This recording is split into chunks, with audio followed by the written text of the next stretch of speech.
Assalamualaikum warahmatullahi wabarakatuh. Perkenalkan, nama saya Monika Raciadora dengan NIM 2013201037 dari Prodi Kesmas 3A. Langsung saja masuk ke materi korupsi. Apa itu korupsi? Korupsi berasal dari bahasa Latin, yaitu corruptio. Kata ini sendiri memiliki kata kerja corrumpere yang artinya busuk, rusak, menggoyahkan, memutarbalik, atau menyogok. Indonesia atau KBBI, korupsi adalah penyelewengan atau penyalahgunaan uang negara, perusahaan, organisasi, dan sebagainya untuk keuntungan pribadi atau orang lain. Korupsi menurut hukum di Indonesia. Korupsi adalah perbuatan melawan hukum dengan maksud memperkaya diri sendiri atau orang lain, baik perorangan maupun korporasi, yang dapat merugikan keuangan negara atau perekonomian negara. Simpulkan bahwa korupsi adalah tindakan memperkaya diri sendiri atau mengutamakan kepentingan pribadi.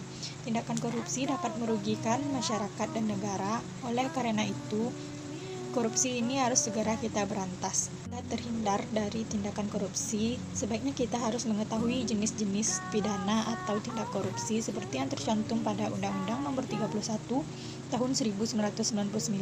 Terdapat 30 bentuk atau jenis korupsi yang tersebar dalam 13 pasal. 7 jenis korupsi atau jenis tindak pidana korupsi. Yang pertama, merugikan keuangan negara. Yang kedua, suap menyuap. Yang ketiga, penggelapan dalam jabatan. Yang keempat, pemerasan. Yang kelima, perbuatan curang. Yang keenam, benturan kepentingan dalam kelompok. Yang ketujuh yaitu gravitasi. Faktor penyebab korupsi terbagi dua, internal dan eksternal. Internal yaitu akibat moral manusia yang kurang kuat, artinya moral yang mereka miliki sangat kurang dan mereka lebih mementingkan kepentingan mereka sendiri. Contohnya gaya hidup yang konsumtif, boros. Eksternal yaitu yang pertama, faktor politik mempengaruhi terjadinya korupsi karena pada dasarnya politik sendiri berhubungan dengan kekuasaan. Artinya siapapun orang yang terlibat dalam politik tersebut pasti akan menggunakan berbagai cara, bahkan melakukan korupsi demi mendapatkan kekuasaan tersebut. Internal dari segi hukum dapat dilihat dari sistem penegakan hukum yang hanya pro pada pihak-pihak tertentu yang memiliki kepentingan untuk dirinya sendiri. Faktor hukum juga dibagi menjadi dua, yaitu konsistensi penegak hukum dan kepastian hukum. Eksternal dari segi ekonomi. Faktor ekonomi juga salah satu faktor yang menyebabkan terjadinya korupsi. Hal tersebut dapat dilihat dari apabila gaji atau pendapatan seseorang tersebut tidak mencukupi untuk memenuhi kebutuhan hidup mereka sehari-hari. Faktor ekonomi juga terbagi menjadi dua, yaitu gaji dan pendapatan dari sistem ekonomi. Eksternal dari organisasi. Yang pertama yaitu faktor organisasi memiliki beberapa aspek yang menyebabkan korupsi, diantaranya yaitu kultur atau budaya, pimpinan, akuntabilitas. Hambatan dalam pemberantasan korupsi. Yang pertama yaitu hambatan struktural.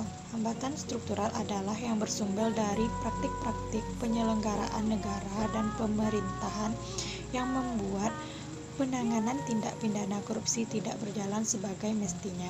Itu hambatan kultural. Hambatan kultural yang dari kebiasaan negatif yang berkembang di masyarakat, termasuk dalam kelompok diantaranya masih ada sikap sungkan dan toleran di antara aparatur pemerintah yang bisa menghambat penanganan tindak pidana korupsi. Nah, cara memberantas atau mengatasi tindak korupsi yang pertama yaitu membangun supremasi hukum dengan kuat. Yang kedua, menciptakan kondisivitas nyata di semua daerah. Yang ketiga, ekstensi para aktivitas. Yang keempat, membangun pendidikan anti korupsi. Yang kelima, membangun pendidikan moral sedini mungkin. Yang keenam, pembekalan pendidikan religi yang intensif. Dari pembelajaran anti korupsi ini, yaitu korupsi dipandang sebagai kejahatan luar biasa yang memerlukan upaya yang luar biasa pula untuk memberantasnya. Upaya pemberantasan korupsi yang terjadi dari dua bagian besar, yaitu penindakan dan pencegahan, tidak akan pernah berhasil optimal jika hanya dilakukan oleh pemerintah saja tanpa melibatkan peran serta masyarakat. Oleh karena itu, tidaklah berlebihan jika mahasiswa sebagai salah satu bagian penting dari masyarakat yang merupakan pewaris masa depan diharapkan dapat terlibat. Mahasiswa dalam upaya pemberantasan korupsi tentu tidak pada upaya penindakan yang merupakan kewenangan institusi penegak hukum. Peran aktif mahasiswa diharapkan lebih difokuskan pada upaya pencegahan korupsi dengan ikut membangun budaya anti korupsi di masyarakat. Mahasiswa diharapkan dapat berperan sebagai agen perubahan dan motor penggerak gerakan anti korupsi di masyarakat. Untuk dapat berperan aktif, mahasiswa perlu bekali dengan pengetahuan yang cukup tentang seluk-beluk korupsi dan pemberantasannya. Yang tidak kalah penting untuk dapat berperan aktif, mahasiswa harus dapat memahami dan menerapkan nilai-nilai moral anti korupsi dalam kehidupan sehari-hari. Assalamualaikum warahmatullahi wabarakatuh.